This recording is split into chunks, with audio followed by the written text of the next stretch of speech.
Yo guys, welcome to the weekly loot video. As a quick side note, I'm streaming over on Twitch and YouTube now, so stop by and check me out there. I've been having a good time with those of you who've dropped by the stream so far. Also, if this video helps you out, or you happen to be looking for more First Descendant build guides, feel free to drop a sub or a like. If not, maybe I'll catch you next time. With that out of the way, let's go ahead and get into the video. First, if you guys didn't get the reactor last week for Hailey, fear not, you can still solo one-phase bosses with this one. You really just need to get a good roll of Colossus damage as well as critical hit damage. Here's just a quick demo of me using kind of a scuffed reactor that's actually a chill fusion that I use on my viessa, but we can still kill pyro in under 5 seconds or less, just depending on how many crits you get.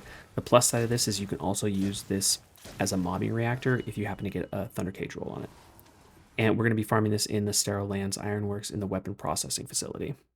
Next up, we have Bunny's reactor. We can farm this one in Kingston, in the Kingston Square zone, and we're going to be using the Kingston Surveillance Radar mission.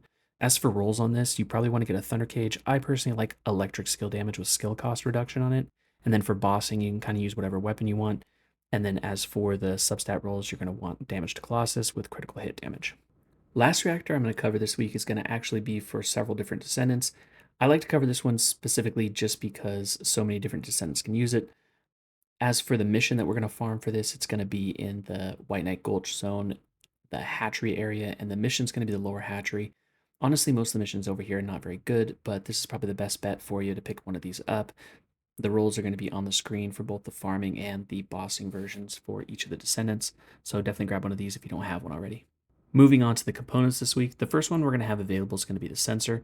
As for the mission you're going to want to farm for this, it's going to be in the fortress, the converter facility outpost specifically. You're going to need the low range Valby build for this. I have a guide for that on my channel if you want to check it out.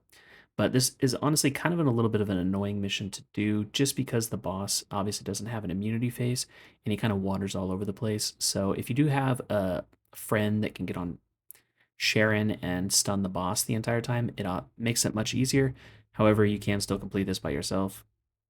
It can just be a little annoying. You just kind of have to maneuver the boss around a little bit and stop every now and then to get him to walk back to the center. Next component we have available is going to be the memory unit. This is a repeat mission that we were doing last week, but it's still probably the best one in the area to farm the memory units. You're also going to get blue brains from this. So it's going to be in the White Knight Gulch area, and the mission is going to be the Orders Veil. Last up on the components list, another repeat mission, same one that we were doing last week. This is going to be for the processors though. Again, with this mission, you're just going to activate all 3 plates. Once all 3 plates are activated, you're just going to run around and kill all the ads. This is located in the Echo Swamp, the Muskegg Swamp area, and specifically it's the Tree of Truth mission that you're going to be farming. Hope that helps some of you out to narrow down what you want to focus on this week. Thanks again for the support and for watching, and as always, have a good one.